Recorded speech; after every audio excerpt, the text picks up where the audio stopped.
अब आएंगे तो मैं एंट्री कर लूंगा। एक आध किया तो था, लेकिन मैं डरते डरते हाथ लगाता हूँ। मैं चाहता हूँ कि यार थोड़ा ढंग से सेशन चले, अच्छे लोगों की व्यूज आए। हाँ, फूल कुमार जी, आप विदेश में रहते हैं, आपका वहां भी कोई ऐसी बात सुनी हो? और ये जो भारत की कृषि है जो बहुत मायने रखती है, गांवों को भी इन्होंने डिजिटल कर दिया, खेती को यहाँ भी डिजिटल कर दिया, हमें वो आईडी प्रूफ भी दे दिया। इन सारी बातों से शंका है हम टोकनाइजेशन की तरफ बढ़ सकते हैं। और आइडियाज अपने अपने तरीके से हैं, कुछ पॉजिटिव माइंडसेट से सोचते हैं, कुछ अपने हिसाब से सोचते हैं। तो फूल कुमार जी, अपने क्या टिप्पणी देना चाहेंगे आप? नमस्कार सर, और नमस्कार आप सभी को। इसमें सर एक नया सा टॉपिक है ये, और इसके प्रोस एंड कॉन्स दोनों ही हैं, और शायद सबसे बड़ी प्रॉब्लम ये आएगी कि लोग नासमझी में इसको यूज करेंगे। असली बात वहाँ है, अगर ट्रेनिंग हो लोगों की तो ठीक है, लेकिन ट्रेनिंग करने की तो हमारे यहाँ चलन ही नहीं है। गवर्नमेंट इस चीज़ की तो केयर करती नहीं है। ओवरनाइट कुछ भी फैसला आ जाता है और बस नोटबंदी की तरह रात के 8 बजे से लागू, उससे वो कुछ होता नहीं। और इसमें फिर वही बात है, तो इसका जो नीचे वाला तबका है जिनका एक्सपोजर लेवल उस लेवल का नहीं है, तो उनके तो फिर वही, अभी जैसे एक भाई साहब एग्जांपल दे रहे थे कि भाई मेरे भाई ने अगर मान लो टोकन ले लिया, मैंने ले लिया, तो मेरा भाई उस टोकन पे कहीं घूमने जा रहा है तो मैं भी जाऊँ। ये कल्चर आप इंस्टाग्राम पे देखो आज के दिन, जो हमारी खासकर लेडीज में आया हुआ है कि फलानी वीडियो बना रही है तो मैं भी बनाऊंगी, फलानी उड़ गई तो मन्ने भी उड़ लेके जा, मन्ने भी लेके जा।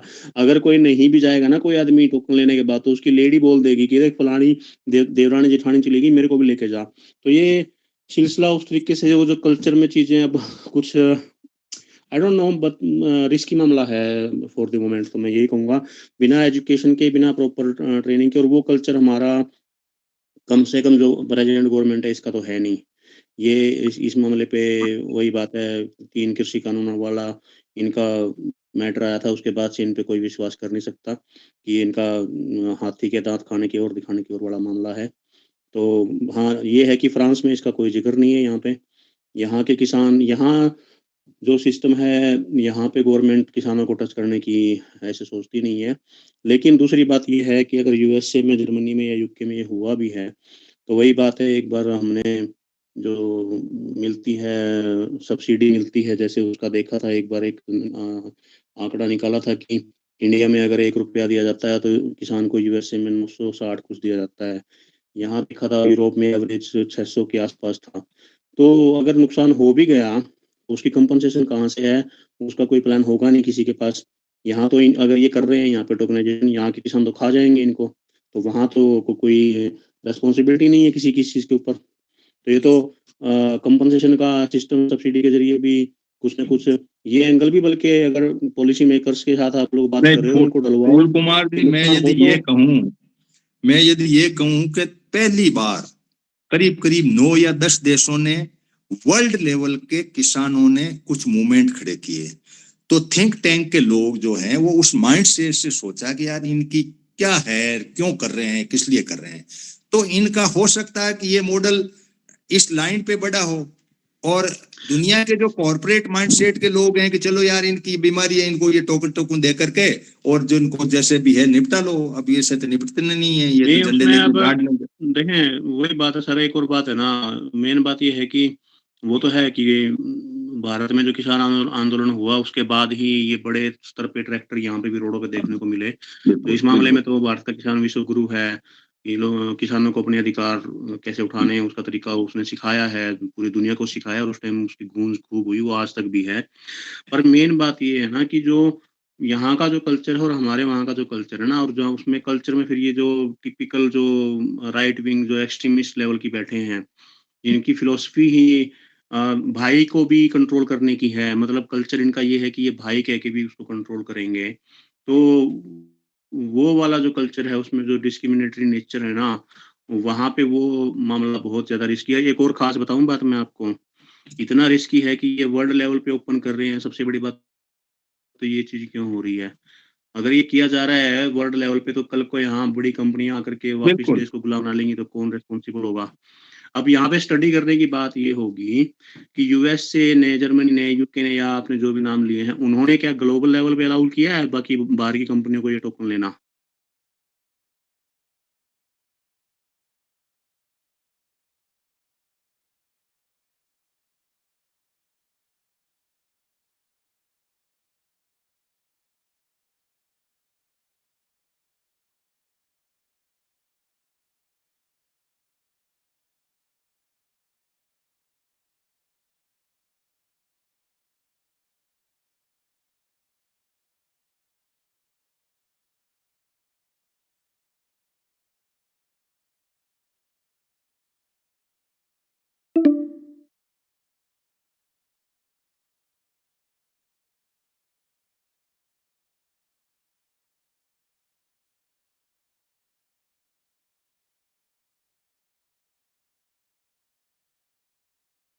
रैया साहब, सब दुनिया को इस धरती पे आराम से घूमने फिरने का एक मौका दे दिया। सबको टोकन दे देंगे, हवाई जहाज में घूमो, वो करो, फैक्ट्री खोलो, इंडस्ट्री खोलो, मस्ती मारो, दारू पियो, कुछ भी करो। ये सारा जो है गैमलिंग, जुआ वगैरह सब चीज में श्रीधरन ने ये कहा कि भाई हमारा ये फैमिली सेटअप है, लीगेसी है। और ये बहुत बड़ा जो झमेला खड़ा हो गया, कई देशों में हो गया है, यहाँ भी है, क्योंकि जमीन डिजिटाइल कर दी, फार्मर को आईडी दे दी, हमारे घरों को भी डिजिटाइल कर दिया इन्होंने। इन सारी परिस्थितियों पे आपकी क्या प्रतिक्रिया रहेगी दैया साहब? ऐसा है सर, मेरी ओपिनियन में world is heading for chaos. World is heading for chaos. There will be no social life, no society, there will be no morality, no brother sister relation. हमारा आप तो चले जाएंगे, ये नेक्स्ट जनरेशन कैसे adapt करेगी? Things are going from bad to worst. और रही कई बात जो होगी वो क्लाइमेट चेंज इनको सीधा कर लेगी अपने आप। हमें आपको ये डिजिटलाइजेशन से, टोकनाइजेशन से डरने की जरूरत नहीं है। क्लाइमेट चेंज इतना भयंकर हो रहा है, ये सब की अकल ठिकाने ला देगा। Wait for another 5 years।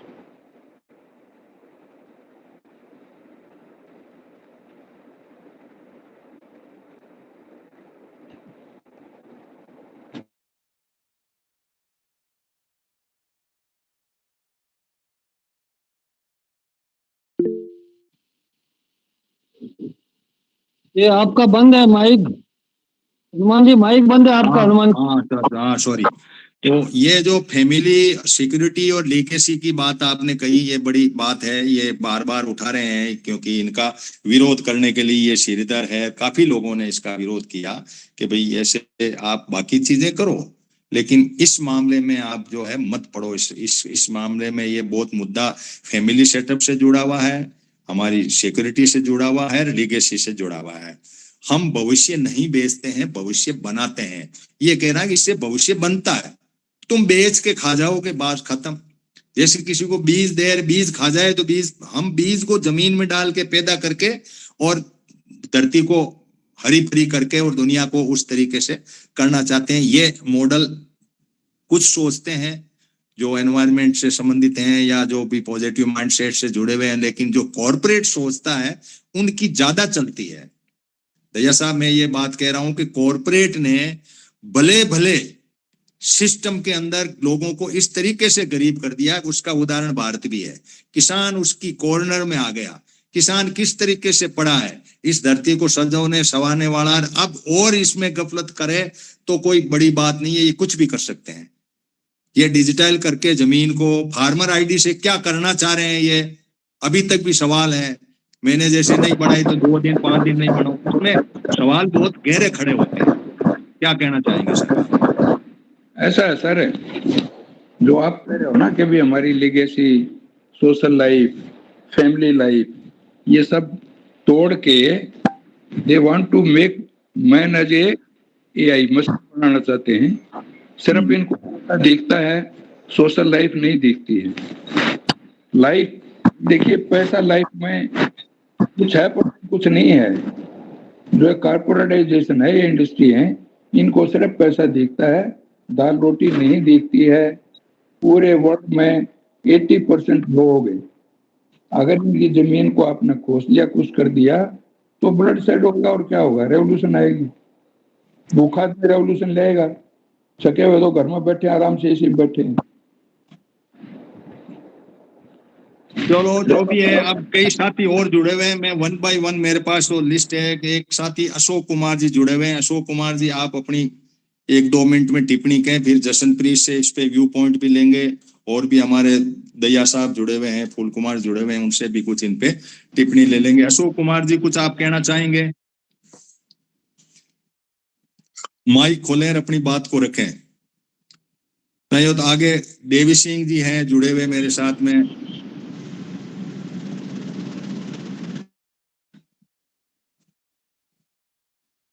Devi Singh ji, कोई बात आप रखना चाहेंगे क्या?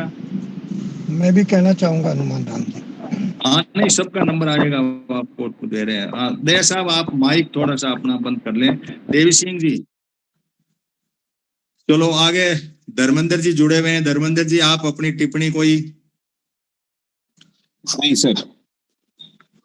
चलो हरिंदर जी भी जुड़े हुए हैं हमारे साथ। हरिंदर जी, अपनी कोई बात आप जोड़ पा रहे हो इसमें कुछ, जितना आपने सुना इसके अंदर कोई साहब ये मेरा। हाँ हरिंदर जी, आपका परिचय भी दे दें। क्या था? टॉपिक तो आपने सुना होगा, वही अर्थात। चलो हरपाल जी, आप कोई बात रह गई हो आपकी तो उसमें जोड़ दें। बाद में रामनारायण जी हैं। प्रेस जी, वी जो सबसे नीचे आता है, इसलिए अल्फाबेट में धीरे धीरे आता है आपका नाम। हरपाल जी सर, आप कुछ बात कहना चाहेंगे? एक तो हमारे कुछ साथी और जुड़े में एक गुण साहब ने बीच में ज्वाइन किया था, वो वर्ल्ड बैंक में एडवाइजर। मैं ये एक सवाल पूछ रहा था आपसे कि डिजिटल का टोकन से लेकर के बाहर की कंपनी पूरे भारत में रेलवे का कोई नेटवर्क खड़ा कर ले टोकनों से, तो एक नई इंस्टीट्यूट खड़ी नहीं हो सकती? आप चीफ इंजीनियर रेलवे रहे, अभी एक्वायर करना और वो करना, वो सारा जंजाल मिट जाएगा। देखिए, रिस्की मामला तो है बहुत। और जो जैसे अपने दूसरे मेंबर बता रहे थे कि अभी जानकारी तो होना चाहिए यहाँ पे, और सिंगल स्टॉक में कुछ भी चीज लागू कर देते हैं। तो देखो, कई देशों ने इसको अडेप्ट कर लिया ना, तो जानकारी तो गूगल आज का टाइम के अंदर जो है वर्चुअल दुनिया, आर्टिफिशियल इंटेलिजेंट की दुनिया है, तो हमारे जैसे लोग जो शामिल बैठते हैं सप्ताह में एक बार, तो इनको तो पूरा कोशिश करनी ही पड़ेगी, क्योंकि हमें लोग चाहते हैं कि भाई ये लोग कुछ नई बात लाएं और हमारे बीच में रखें, और उसका क्या इम्पैक्ट होगा क्या नहीं होगा। तो ये चीज तो उठी है, कई देशों ने एक्सेप्ट कर ली, तो बहुत ज्यादा और सीरियसनेस हुई। और संसद टीवी के एक प्रोग्राम में मैंने सुना और मुझे ये लगी, तो मैंने कई साथियों से भी कहा, मैंने कहा यार ये मामला मुझे अटपटा लग रहा है, बैठे हैं संडे को अगले में मीटिंग लेते हैं। तो फिर मेरे ये भी, जैसे मैंने आपसे ये सवाल किया कि भाई आप टोकनाइजेशन से लैंड को लेते लेते समुद्र का भी तो एरिया है आपके भारत में। 12 कंपनी टोकन खरीद ये करके, टोकन आपको दे करके ये सारा ढांचा मुट्ठी में ले ले और पूरा नेटवर्क खड़ा कर ले अपना, बिजली का कर ले, रेलवे का कर ले, पानी का कंट्रोल कर ले, नहरों को करा करके टोकनाइजेशन से। क्योंकि नहर इटसेल्फ का टोकन तो किसको दे, वो तो नेचुरल बह रही है, लेकिन ये जो दूसरी लैंड है इसको तो हो सकता है, फिर पता नहीं कहां से कहां। इस बात का पूरा खतरा है जो आप बोल रहे हो। इवन हमारे नागालैंड में भी ना पानी की सप्लाई प्राइवेट कंपनी, प्राइवेट जो लोग है ना वो करते रहते हैं। वाटर सप्लाई, टैप वाली सप्लाई भी इंडिया में भी इस तरह से सिस्टम है। और हमारे किसान जो पढ़े लिखे है ही नहीं ना, जो असल में खेती कर रहे हैं वो तो बेचारे अनपढ़ से ही है ना। भाई लोग जो पढ़ लिए बाहर चले गए, बाकी गांव में रह गए, तो उनको तो पता ही नहीं है इस चीज का। तो बिचौलिए पैदा होने का बहुत बड़ा डर है, और वो उनको गुमराह करके अभी हम उस स्टेज पे नहीं है कि इस चीज को लागू किया जाए। मैं तो ये समझ रहा हूँ। चलो रामनारायण जी, आप अपनी प्रतिक्रिया दे दें। जी सर, बहुत बढ़िया टॉपिक है आज का, और सारे महानुभावों ने अच्छी अच्छी जानकारी भी दी है। ये जो टॉपिक है, मतलब डिजिटल जो करने का और टोकन जो करने का, ये वास्तव में किसानों के लिए मेरे हिसाब से तो बहुत जो है वो घातक होगा, जैसा कि केदार जी ने भी बताया और मित्रों ने भी बताया। इसमें क्या है, अभी शिक्षा का जो अभाव है, वाकई ये शिक्षा के अभाव के कारण इसमें बहुत दुविधाएं आएंगी। अभी जैसे केसीसी जैसे बना हुआ, या अभी केदार जी ने सही बताया कि यदि आज सरकार बोल दे कि सब हमारे पास पैसे जमा कर दो तो सारी जमीनें धड़ाधड़ बिकने लग जाएगी, इतना कर्जा हो चुका है। गाँव में यदि यदि किसी पैसे वालों को जरूरत पड़ती है तो उसको पैसा नहीं मिलता है। बड़े लोग जो गांव में जो धन्ना सेठ जो बैठे रहते ना, लेकिन यदि कोई गरीब आदमी है, उसके पास 10 बीघा जमीन है, एक मकान है, तो उसको जो एक जो जिसको जरूरत है ना, उसको लाख रुपए की जरूरत होगी तो 2 लाख दे देगा वो, और उसको इसलिए देगा कि उसकी जमीन पे उसकी निगाह है। उसको मालूम है कि इसके पास जो 4 बीघा जमीन है ये यूं तो दे नहीं सकता, ये कमा के तो दे सकता है, इसके पास दूसरी प्रॉपर्टी, ये जमीन बेच के देगा और जमीन लिख लेगा और धीरे से वो जमीन उसको 1-2 बीघा उसके नाम से कर लेगा। तो सेम टू सेम हमारा देश जो कृषि प्रधान देश है, आज जमीनें किसानों के पास बहुत है।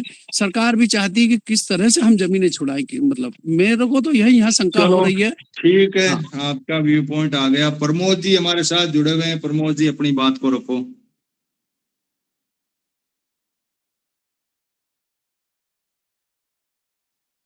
चलो फिर मैं आगे बढ़ता हूँ। राम प्रसाद जी।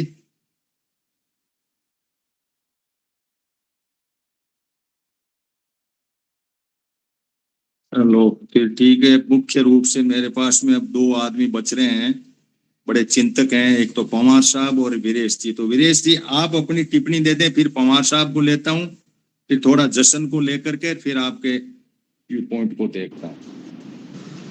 जी आज हाँ, बहुत वीरेश सारे जी। लोग जुड़े जी आज बहुत सारे लोग जुड़े हुए हैं हमारे साथ। सभी को नमस्कार, नए आने वालों को भी और पुरानों को भी। बहुत सारी बातें आई, सभी विद्वान लोग हैं जुड़े हुए, सबने अपने अपने नजरिए से बात कही। लेकिन मैं ये जी आवाज आ रही है? हाँ आ रही, आवाज आ रही। हाँ, मैं ये कह सकता हूँ कि जितने लोग आज जुड़े हैं इनमें से अधिकांश ऐसे हैं कि जो पहली बार इस चीज का नाम सुन रहे हैं, पहली बार इसको जान रहे हैं, इसमें कोई दो राय बात नहीं है। अब हम आते हैं उस चीज पे कि इसकी नौबत क्यों आती है, जो ये हो रहा है इसकी नौबत क्यों आती है। देखिए, भारतवर्ष में कॉरपोरेट, चाहे वो पहले सामंतवाद रहा हो, राजशाही रही हो, साम्राज्यशाही, इन सब के सामने 2 अड़चनें रही। एक तो सरकार में जनप्रतिनिधित्व, यानी जो सरकार के नुमाइंदे हैं वो इनके सामने अड़चन रहे, और दूसरी अड़चन इनके सामने किसान नेतृत्व या जो सोशल सेटअप है इनका, चाहे वो हमारी खाप चौधर रही हो, चाहे हमारे लीडर्स रहे हो, ये इनके सामने बड़ी बाधा रही। हुआ क्या कि अंग्रेजी शासन से पहले छोटू राम के उसमें रिज्यूम में, जब चौधरी छोटू राम थे, तो मैक्सिमम जमीनें हमारी महाजनों के पास चली गई थी, महाजनों के पास गिरवी रखी थी। तो एक झटके में चौधरी छोटू राम ने अंग्रेज सरकार से बात करके, उसको बता के, और उनको इस बात के लिए एग्री किया कि महाजनशिप खत्म की जाए और जितने रहननामे के कागज थे वो सारे जलवा के जमीन जो है किसानों के नाम वापस लौटा दी गई। दूसरी समस्या ये आती है कि बार बार हम देखें आज़ादी के बाद की सरकारों में कि सरकार ने ऋण दिया, वो ऋण ज़्यादा हुआ, टिकैत जैसे लोग खड़े हुए और सब आंदोलनकारी आए, उन्होंने कह के कैसे भी कर्जा माफ़ी करवा ली और ये कर्ज माफ़ हो गए, सारी चीज़ें खत्म होगी, ज़मीन जो है एज इट इज किसान के पास रहेगी। अब इन्होंने बड़े गहराई से बैठ के चिंतन किया कि ये एसेट इतना कीमती है खेती का, इसको कैसे कब्जा किया जाए। तो इसका एक रास्ता निकाला गया, डिजिटलाइजेशन। मैं कहूँगा डिजिटलाइजेशन के बजाय इसको अगर लैंड मोनेटाइजेशन कहा जाए तो ज़्यादा बेहतर शब्द होगा। जमीन का मोनेटाइजेशन करना, एक मनी के रूप में, यानी उनको मनी मिल जाए और लैंड जो है वो कॉरपोरेट के पास आ जाए, जो कि इसको कब्जा करना चाहता है, जिसको लगता है कि ये बहुत बड़ी चीज़ है। लेकिन मैं कहना चाहूँगा, जमीन एक ऐसी चीज़ है, खेती एक ऐसी चीज़ है जो मातृत्व की तरह से होती है, मदरहुड की तरह से होती है। जिस प्रकार से एक माँ जन्म देती है, बच्चे को धारण करती है, फिर उसका जन्म देती है, फिर पालन पोषण करती है, इसी तरीके से जमीन का रखाना, यानी जच्चा का रखाना और बच्चे का पालन पोषण करना, फसल जो बच्चे के रूप में आती है, ये एक भावनाओं से जुड़ा हुआ मुद्दा है। अगर इनको लगता है कि इसको टेक्निकल उससे, लेबोरेटरी के टेस्ट के हिसाब से या जो साइंटिफिक तरीके से ये खेती कर पाएंगे, दैट इज नेवर पॉसिबल। खेती कमिटमेंट मांगती है, निगरानी मांगती है, तब जाके खेती पैदा होती है, फसल पैदा होती है। अदरवाइज अगर कमर्शलाइजेशन तरीके से कोई करना चाहे, it is never possible, not at all possible. ये चीज भारत का किसान तो समझता है और भारत का जो जनप्रतिनिधि है वो भी समझता है, बशर्ते कि वो अध्ययन करे। अगर उसको हम बतावें उसकी समझ में आती है, लेकिन वो अध्ययन नहीं करता, वो आराम तलब हो गया, तनख्वाह लेके वो एक जो है एम्प्लॉय की तरह से काम करने लगा, उसके अंदर कोई सेवा भाव नहीं है किसी कौम के प्रति। तो ये सारी चीजें नेगेटिव में हमारे जा रही हैं और इसका दुष्परिणाम हमें जैसे तैसे करके झेलना पड़ेगा, मजबूरी हमारी है। चूंकि हमारी यहाँ भी एक जनरेशन पैदा हो चुकी है, बहुत बड़ी संख्या में जो हमारे बच्चे हैं वो मनी माइंडेड हैं, वो जमीन को मनी के तरीके से देखते हैं। कई जगह हम देखते हैं कि बाप का मर्डर कर दिया गया, किस लिए कि वो जमीन नहीं दे रहा था, वो हवेली नहीं बेचने दे रहा था, उसका मर्डर कर दिया गया। यानी मोनेटाइजेशन की भावना हमारी किसान कम्युनिटी के बच्चों के अंदर भी है और उसी मोनेटाइजेशन की भावना का फायदा उठाते हुए ये योजना लागू की जा रही है। चलो इसको कोई ठीक है रोक वीरेश नहीं जी, पाएगा। आपकी बात आ गई, लेकिन मैं सीधे से तक लक्ष्य सवाल खड़े कर रहा हूँ। दुनिया पृथ्वी जैसे हम ग्लोबल यूनाइटेड पंचायत के तौर पे तो पहले ग्लोबली सोच लें। अमेरिका जैसा देश दूसरे देशों का तेल कब्जे करने के लिए कुछ भी अपना कर सकता है। दूसरे लोग किस तरीके से करते हैं, इंटरनेशनल मार्केट में जब आदमी उतरता है ना तो टेकन बेच बेचा के ये धरती पूरा भारत बिक सकता है, पूरा इंडिया जो है किसी के हाथों में जा सकता है, अमेरिका के जाए, चाइना के जाए, किसी के हाथों में जाए। तो ये जो है ना बिना लगाम के घूमने का जो कानून आता है और इस तरीके की व्यवस्थाएं जब खड़ी होती है और ये मार्केट में, वो वक्त गया। इस आर्टिफिशियल इंटेलिजेंट के एरा में हम, जैसा भैया साहब ने कहा ना, हम तो चले जाएंगे, लेकिन ये व्यवस्था जो कायम हो रही है ना, इसके अंदर चिंतन तो हम कर ही सकते हैं। आपका बिल्कुल व्यू पॉइंट ठीक है वीरेश जी, लेकिन बदलती दुनिया के बारे में हमें चिंतन बहुत गहराई से करना चाहिए कि किस तरीके से लूट खसोट है। आज अमेरिका की कंपनी किस तरीके से पूरे, आप ट्रंप को कैसे टैरिफ के अंदर उसकी टांग है। हम जी नहीं सकते इंडिविजुअली अपने लेवल पे अपने तरीके से। तो बड़े बड़े तीखे सवाल हमारी जनरेशन के सामने खड़े हो जाते हैं। तो फूल कुमार जी आपने हैंड रेज किया है, फिर मैं पवार साहब को दूंगा। फूल कुमार हनुमान जी एक और सबमिशन है। हाँ, मैं आपकी चिंता स्वाभाविक है और वो जरूरी है, बहुत जरूरी है, लेकिन मैं यहाँ ये कह रहा हूँ कि क्या इस चिंतन की उनको भी जरूरत है, जिस जनरेशन का आप नाम ले रहे हैं, क्या उसको भी इस चिंतन की जरूरत है? सवाल तो ये बड़ा हो रहा है। एक नहीं है, किसान एक नहीं है। बाकी तो मैंने एक लाइन कही थी, लट लेके खड़े हो जाए, वी आर नॉट यूनाइट। हम एक दूसरे की जमीन छिनाने में सहयोग करेंगे। एक जब वो चला जाएगा ना टोकन में, तो एक दूसरे की जमीन छीनने में अपन सहयोग करेंगे। If we are united in a particular farmer unit, तो हम कोई दर्दी कोई ले जाएगा क्या? हमारे से कोई नहीं ले जाए। लेकिन वी आर नॉट यूनाइट, ये पर्सन हर मीटिंग में मैंने खड़ा किया। जब तक हम एक माइंड सेट, आप यार कोई तो सोचो ना, आपके हित क्या है, आप हो कहाँ, और इस ग्लोबल दुनिया में आप क्या चिंतन लेके अपने आप को अलग दोष लगा रहे हो? कहीं नहीं टिकते हम। और जब ये 9 देशों की हड़तालें हुई थी, तब भी मैंने थोड़ा दिमाग में कि ये जरूर कुबद करेंगे ये कॉर्पोरेट के लोग, कुछ ऐसा नया मॉडल लॉन्च कर दे। हमारी ये 3 बिल तो कहीं नहीं टिकते इनके सामने। एमएसपी जो दुनिया सोचती है ना, उस लाइन पे थोड़ा सा तो हमें अपलिफ्ट होके सोचना पड़ेगा कि यार गड़बड़ तो है, कहीं बदमाशी तो है। क्योंकि हम एक हो जाएं तब तो कुछ नहीं सोचना, हम एक हो जाएं तो कुछ नहीं सोचना। आप फूल कुमार जी अपनी बात को रखिए।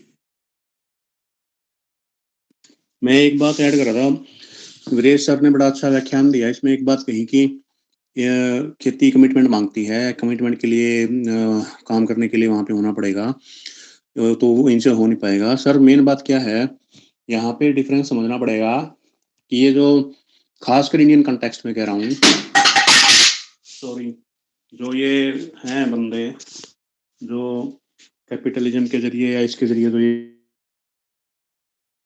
ये सामंती जमींदारी के माइंड के लोग हैं। सामंती लोग को खुद खेत में काम करना नहीं होता। बिहार बंगाल का जो मॉडल है, वहां का जो, आप एक बात नोट करो, हरियाणा पंजाब वेस्ट यूपी से ज्यादा पानी, ज्यादा नदियां बिहार में निकलती हैं। वहां की जमीन हमारे यहाँ से ज्यादा उपजाऊ है, फिर भी वहां खेती करने के लिए टिकाऊ मामला क्यों नहीं है? इतना बिहारी सबसे ज्यादा जो पहले मुंबई जाता था, फिर ठाकरे वगैरह ने उनको मारना स्टार्ट किया, तो हरियाणा पंजाब वेस्ट यूपी में आके बैठा सारा, यहीं पे रोजगार करता है, यहीं पे आके धान लगाता है, जबकि उनकी जमीन हमारे से ज्यादा उपजाऊ है।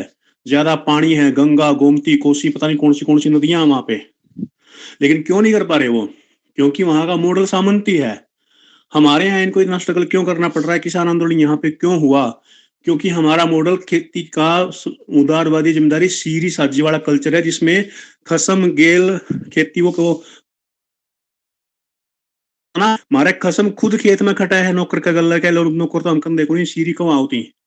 इसीलिए हमारे यहाँ पे इनको दिक्कतें हो रही हैं, इस खासकर इस लैंड पे। वरना उपजाऊ जमीन तो हमारे से ज्यादा बिहार की है, पानी वहां पे ज्यादा है, क्यों नहीं हो रहा वहां पे ये? तो ये लोग उस माइंड के हैं ही नहीं कि ये वो काम करेंगे, और यही चीज इनको समझ में नहीं आ रही कि यहाँ पे इनको दिक्कतें क्यों आ रही हैं।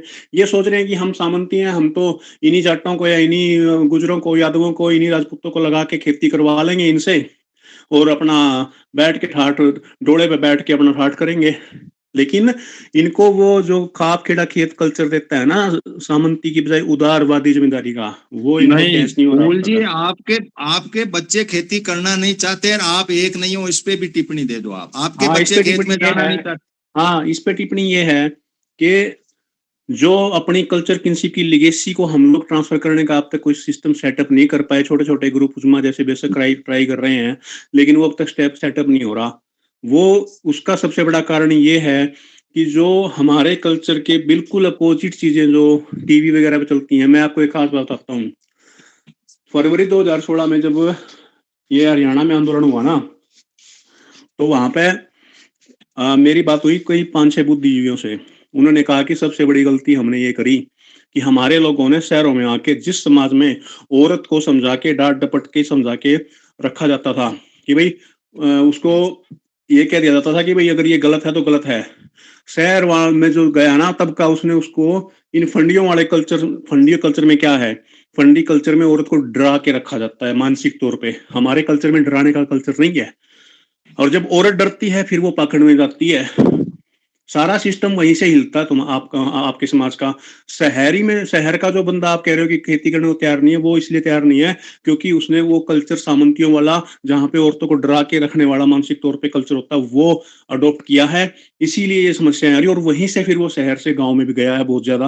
हालांकि गाँव वाले दोषी कम नहीं है, बहुत ज्यादा दोषी है, लेकिन ये शहरों में रहने वाले बुद्धिजीवियों का ओपिनियन है कि हमने चाल अपनी गलत चेंज करी। हमने इजी मेथड बनाई औरत को कंट्रोल करने के, और वो मेथड क्या अपनाया कि भाई जैसे ये फंडी लोग डराते हैं, डरा के रखते हैं औरतों को, ऐसे करेगी तो ऐसे हो जाएगा, ऐसे करेगी तो ऐसे हो जाएगा। हमने हमारी औरतों को वही कल्चर दे दिया, जबकि गांव में हमारे लोग ये कल्चर में थे नहीं। हमारे लोगों का कल्चर औरत को डराने का नहीं था, सिर्फ डांटने डपटने का और समझाने का था। आर्टिफिशियल इंटेलिजेंट का एरा, न्यू वर्ल्ड ऑर्डर के कंसेप्ट, कॉर्पोरेट की आदि, सर सुनो सर, एक minute sir, so many factors are there. Artificial intelligence कुछ भी हो, कल्चर कल्चर ही रहेगा, चाहे 1000 बार आके देख लेना। अगर कल्चर पे आपने समाज को नहीं रखा है तो आप भटक रहे हो, और वही हो रहा है। ये जो भटकन बनी हुई है युवा में, वो इसलिए बनी हुई है क्योंकि वैचारिक वर्ण संकरता, हम देख रहे हैं ना, वैचारिक वर्ण संकरता हमने अपने समाज में डाली है, खुद डाली है, और वो कैसे डली है उसका मैंने बता दिया रास्ता। चलो पवार साहब, अब आप क्या कहना चाहेंगे? पहले तो सबसे क्षमा, क्योंकि मैं बहुत देर में जुड़ पाया, मैं पहला हिस्सा सुन ही नहीं पाया, इसके लिए क्षमा प्रार्थी हूँ। थोड़ा सा मैं इस पे डालना चाहता हूँ प्रकाश कि एग्रीकल्चर जो खेती की जमीन है, मतलब इसका विकास कैसे शुरू हुआ। मतलब ये ऐसा तो है नहीं कि बनी बनाई आ गई थी, लेवल था, सारा का सारा डोड़ बनी हुई थी, इसमें जो है अपना जो है शुरू कर दी।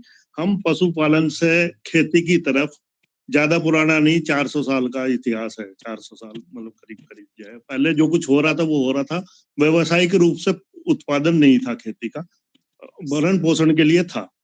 अभी लेकिन ये जो खेत बने, जैसे तरार जी, ब्रेश जी कह रहे थे या फूल कुमार जी कह रहे थे, भाई ऐसे ही नहीं बन गए ये। इसमें खून पसीना लगाया, लेवल किया, उनको समतल किया, उनमें से झाड़ झंखाड़ निकाले, उसको इस लायक बनाया कि भाई उसमें मतलब कुछ हो सके। फिर जो मतलब नहरें वहरें नहीं थी तो ढेकड़ी लगाई, कुएं वो बनाई, जैसे तैसे वैसे कच्चे कुएं खोदे, मतलब इसको इस हालत में लाए। दिक्कत ये हुई कि संचालन शुरू से ही, मतलब 400 साल का संचालन आप देख सकते हो कि खेती किसके हाथ में चली गई। गवर्नमेंट से हिस्सा वसूल होता था और श्रम बेस था, हम सारा का सारा मजदूरी अपनी जो कुछ श्रम लगाते थे उससे ही सारी वो होती थी, बाकी इनपुट या कोई बीज का थोड़ा बहुत होता था। अभी अंग्रेजों ने क्या किया कि अंग्रेजों ने इसमें दलाली सिस्टम कर दिया कि एजेंट बीच में खड़े कर दिए कि भाई वसूली करके दो, हमें तो पैसे दो, तो वहां से पिसना शुरू हो गया किसान।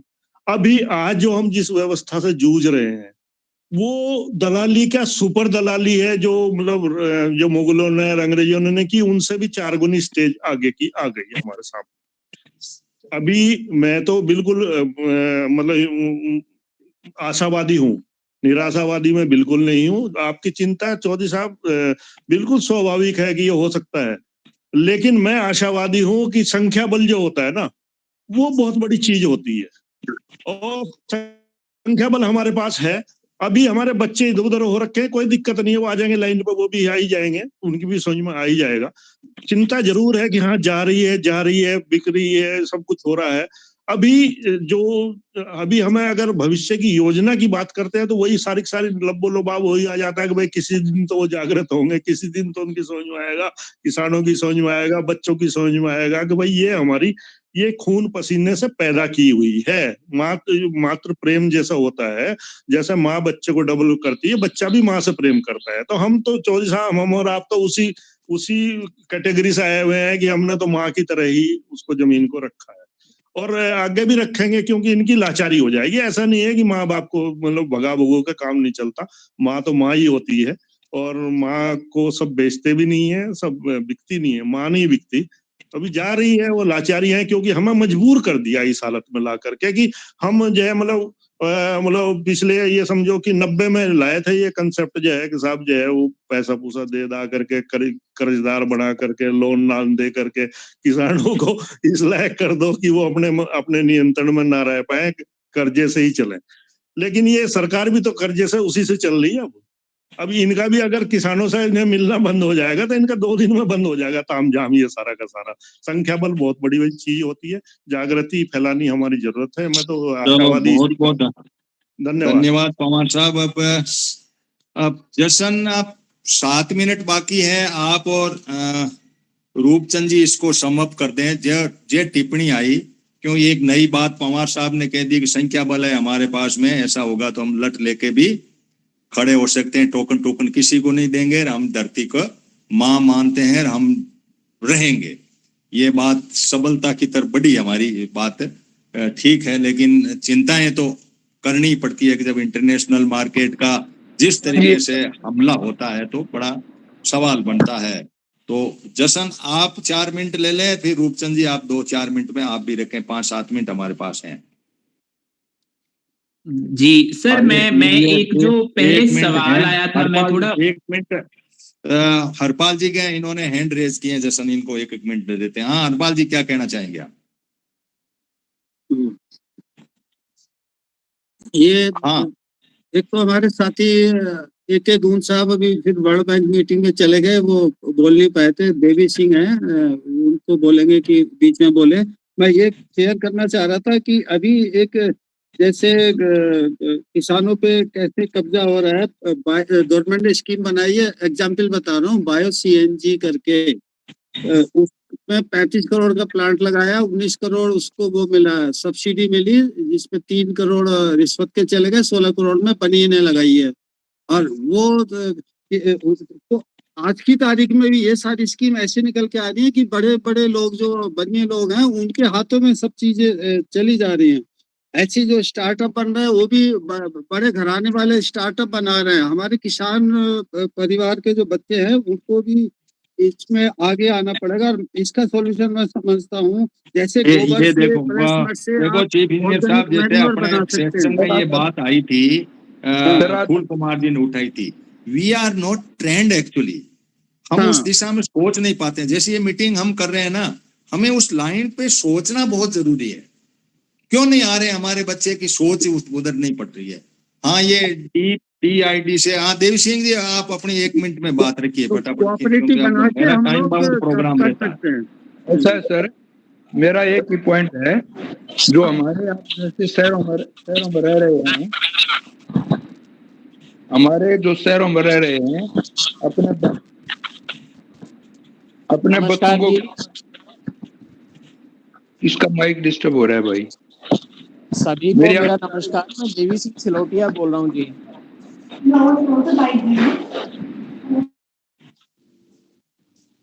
हाँ बोलिए बोलो सर। बोलो। देखिए, सबसे पहले तो मुझे बेहद खुशी हुई कि इतने अच्छे पैनल से मुझे जुड़ने का मौका मिला। बड़े लर्निड मेंबर्स हैं। I really appreciate, I am grateful कि मुझे यहाँ बोलने का मौका मिला। एक तो मैं सूक्ष्म में बात रखूंगा कि इस टाइप के जो कंसेप्ट हैं कि टोकनाइजेशन और ये सब नए नए जो कंसेप्ट हैं, ये हमारे भोले भाले किसानों के साथ एक बहुत बड़ी साजिश की शुरुआत है, जिसका हमें हर सूरत में अपोज करना चाहिए with our tooth and nail. Under any circumstances, these kind of things should never ever be allowed to be implemented in India, जहाँ की हमारा जो खेतिहर मजदूर है, जो कि करीब 140 में से 80 करोड़ पॉपुलेशन हिंदुस्तान की है, वो आज भी पूरी तरह से अनपढ़ है, उसे रूल रेगुलेशन का पता नहीं है। ये टोकनाइजेशन और इस टाइप के जो वर्ड्स हैं और इस टाइप की जो प्रोसेस है, वो उससे मीलों मील दूर है आज भी। तो जो वो ट्रेडिशनल वे में काम करते आ रहे हैं, उसी वे में काम करना चाहिए। और जैसे एक वक्ता ने बात किया था कि भैया लठ लेके खड़े होंगे, किसी भी सूरत में वहाँ किसी तरह की बात नहीं होने देंगे। उस बात पे मैं बिल्कुल एग्री करता हूँ। प्लस इस माध्यम से, इस प्लेटफॉर्म से मैं एक चीज़ थोड़ा सा साझा करना चाहता हूँ कि भारत सरकार की बहुत सारी योजनाएं हैं, जैसा कि एक होती है राइट टू एजुकेशन, RTE।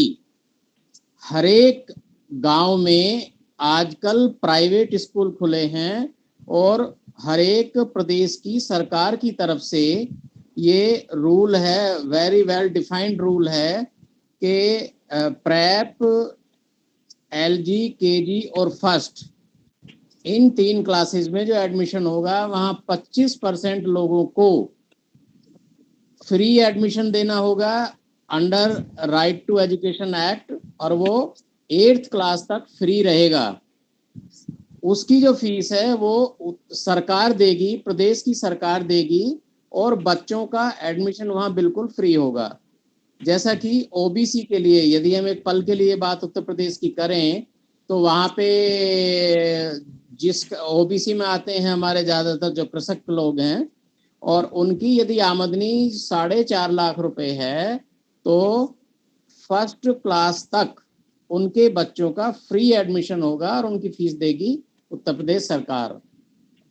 ठीक है सर, तो थोड़ा ऐसी समय की हमारे पास में काफी कमी है, तो 2-3 मिनट ही सर, बच मैं रहे हैं। अपनी वाणी को विराम दूंगा। मैं तो एक बहुत ही छोटा सा यही बिंदु लेके आया था सभी भाइयों को बताने के लिए। हम सब गांव से जुड़े हुए हैं, तो अगले एकेडमिक सेशन में RTE, राइट टू एक्ट के तहत बच्चों का 25% एडमिशन फ्री कराइए हर स्कूल में। इसी के साथ मैं अपनी वाणी को एक सेशन इस पे ही रख लेना हनुमान जी, इसको नोट कर लो जरा। हाँ नहीं, बिल्कुल नोट क्यों कर लो आप, तो अगले मीटिंग करवा लेंगे इस पे। अब अपने पास में कोई विशेष टॉपिक नहीं है, स्कूलें खुल रही है, वो ठीक बात है। हाँ जशन, अपनी 1 मिनट 2 मिनट में ही बात करिए, क्योंकि अपने पास में 2 मिनट 3 मिनट ही बच रहे हैं। जशन, आपने क्या सोचा कि ये पॉजिटिव नेगेटिव इतनी सीखो? पॉजिटिव जैसा क्या ज्ञान है तो पॉजिटिव है, अज्ञान है तो नेगेटिव है, ये बात तो हमारे पैनल ने क्लियर कर दी। लेकिन हम इसमें कूद गए तो क्या होगा, क्या कैसे होगा, ये भी चिंतन हो गया। कुछ विशेष टॉपिक पे अपनी कोई बात जशन अपना रख दीजिए, फिर रूपचंद जी 1 मिनट में आप ही रख दीजिए। जी जी सर, मैं एक ही बात करूंगा कि जो रूल्स एंड रेगुलेशन का एक टॉपिक उठा था, तो इसमें ये है कि ये जो पूरा टोकनाइजेशन वाला सिस्टम है, ये भी एक प्लानिंग स्टेज में है, और इसका जो पूरा प्लान है ये एक ग्लोबल सिस्टम बनाने का है। इसको, ये बात बिल्कुल सही है कि ये अभी ग्लोबल नहीं हुआ है, इसका कोई रूल्स एंड रेगुलेशन नहीं आया है। तो लेकिन इसमें एक बात मैं आपको जरूर बोलूंगा कि फूल कुमार जी ने जैसे बात की थी कि फ्रांस में या फिर जितने भी ये डेवलप्ड कंट्री हैं, ये अपने किसानों को तो बचा के रखेंगे, लेकिन जो शोषण होगा वो हमारा ग्लोबल साउथ के किसानों का होगा, चाहे एशिया का लगा लो, चाहे अफ्रीका का लगा लो, चाहे लैटिन अमेरिका का लगा लो। जैसे वो किसान कानून में हुआ था कि डिप्टी कमिश्नर फैसला करेगा झगड़ों का, जो खुद एक सरकारी मुलाजिम है। तो इस रूल्स और रेगुलेशन भी इस तरह के बनाए जाएंगे कि जो प्रो कंपनी होंगे या फिर फिर ऐसे लोग के जो एसेट वहां पे खरीदेंगे, ट्रेडिंग करेंगे, जो उनको फायदा देंगे। जो प्रो पीपल जो है या फिर जो प्रो फार्मर, कोई भी जो रूल्स एंड रेगुलेशन है, जो भी प्लानिंग है, उसके हिसाब से लग रहा है ऐसा कुछ नहीं बनेगा। तो यही पॉइंट जो है, जो एक उठा था कि इसके चलो रूल्स एंड ठीक है, रेगुलेशन के बारे में। रूपचंद जी जी। आप अपनी बात को रख दीजिए। मैं एक बात एक ऐड करना मिनट। चाहता हूँ हाँ, और एक मिनट में भैया, अपना कि ये जो आया ना कि लठ लेके खड़े हो जाएंगे, उससे अच्छा। मेरी यही सबमिशन है कि जो आपने अपनी कॉन्स्टिट्यूंसी से अपने लाउड स्पीकर चुने हैं, लाउड स्पीकर जो बनाए हैं आपने, जो पार्लियामेंट में जाके बोलते हैं, उनको जो मनवाओ कि तुम हमारे खिलाफ कानून बना रहे हो, तुम्हारी पार्टी हमारे किसानों के खिलाफ कानून बना रही है, नहीं तो हम इस्तीफा दे दो।